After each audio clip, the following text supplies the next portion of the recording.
Olá, pessoal! A aula de hoje é os fatores que influenciam na resistência de um aterramento. Vou mostrar quais são esses fatores que influenciam e, a partir disso, vocês terão ideia, sempre quando forem fazer um aterramento, o que influencia nas características da resistência desse aterramento. Então, fiquem ligados nessa aula. Olá, pessoal! Vamos para mais uma aula muito importante aqui no canal da Universidade da Elétrica. Dê seu like no canal da Universidade da Elétrica, aproveite as aulas. E a aula de hoje é uma aula que fala a respeito do aterramento. O que influencia na resistência de aterramento? Vou mostrar para vocês detalhes que influenciam na resistência de aterramento. Professor, cravei 5, 6 hastes de aterramento. Isso vai influenciar em que aspecto? A aula tem como objetivo focar isso para vocês. Bom, o aterramento todo mundo sabe, pessoal, que é uma ligação intencional e de baixa, olha aqui, ó, de baixa impedância de um sistema à terra. Então, o aterramento é você ligar, fazer uma ligação intencional de baixa impedância até o sistema, até a terra.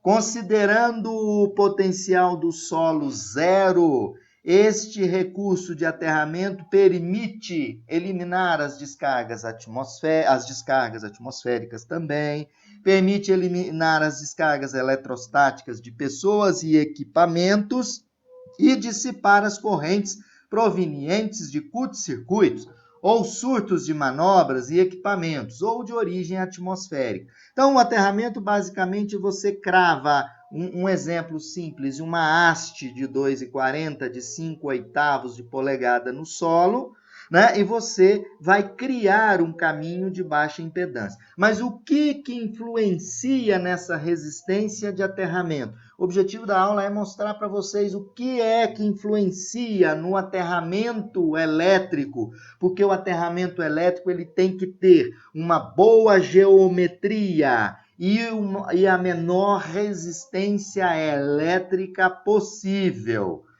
Para projetar o sistema de aterramento é primordial, pessoal, conhecer as características elétricas do solo, ou seja, conhecer a resistividade do solo. Então, a primeira influência na resistência do aterramento é a resistividade do solo, ou seja, as características elétricas do solo.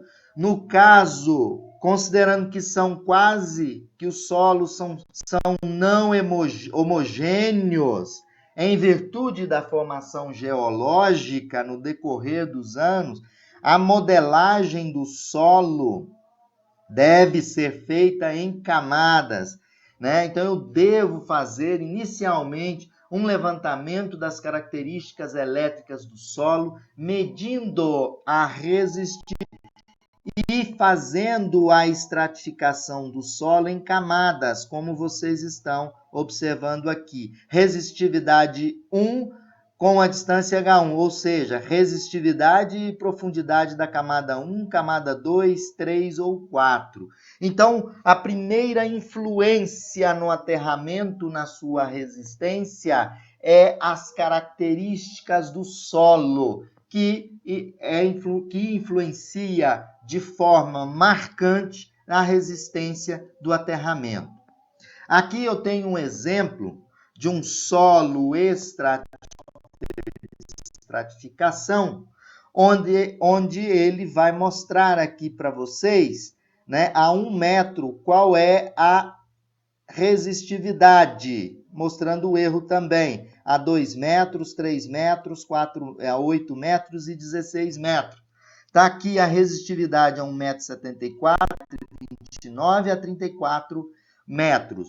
Por quê? A resistividade, em função do solo não ser homogêneo, a resistividade está variando em função de suas camadas. Então, as características do solo devem ser levantadas. E o levantamento é feito através da estratificação do solo, feito por medição da resistência de aterramento. Ou da resistividade. Vocês podem observar que a camada 1 aqui, olha, a resistividade, 6.456. A quantos metros é essa resistividade? É 1,74 m. Isso é a estratificação. Isso influencia na resistência do aterramento. Aqui tem para esse solo o levantamento da curva de resistividade. O que está em azul é o valor calculado, o que está marcado em vermelho aqui é o que foi medido. Então, através disso aqui, você verifica, em função da profundidade, qual é o valor da resistividade. Por quê? Porque isso vai influenciar. Professor, vou cravar uma haste de 3 metros. Ah, não, vou cravar uma haste de 1,5 m. Isso influencia na resistência de aterramento. Por quê? Porque a resistividade varia. O solo não é homogêneo. Outra característica, pessoal, além da resistividade, a escolha da geometria, da malha de aterramento. Por exemplo, no software eu escolhi uma malha de aterramento em anel com as dimensões de 21 por 21 metros. Então, a escolha desse modelo de aterramento, dessa geometria de aterramento, eu vou obter várias resistências de aterramento. Veja vocês que somente o anel eu vou ter com hastes de 3 metros, eu tenho uma resistência de 81 ohms.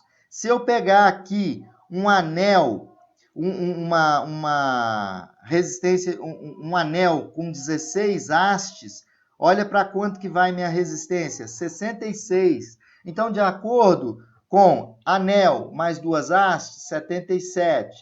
Anel mais 4 hastes, aquele que eu mostrei anteriormente, haste de 3 metros, 71. Então, veja que a geometria influencia.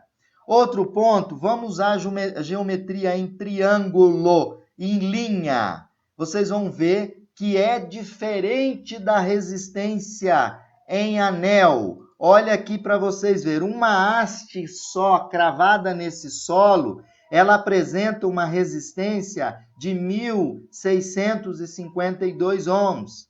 2 hastes ligadas com cabo, 934. Se eu pegar aqui 3 hastes em triângulo com cabo, 863. Veja que a geometria influencia também na resistência do aterramento. Então, finalizando a aula, o que influencia a resistência do aterramento? Primeiro ponto, o solo, as características do solo. O que eu preciso? Preciso estratificar o solo.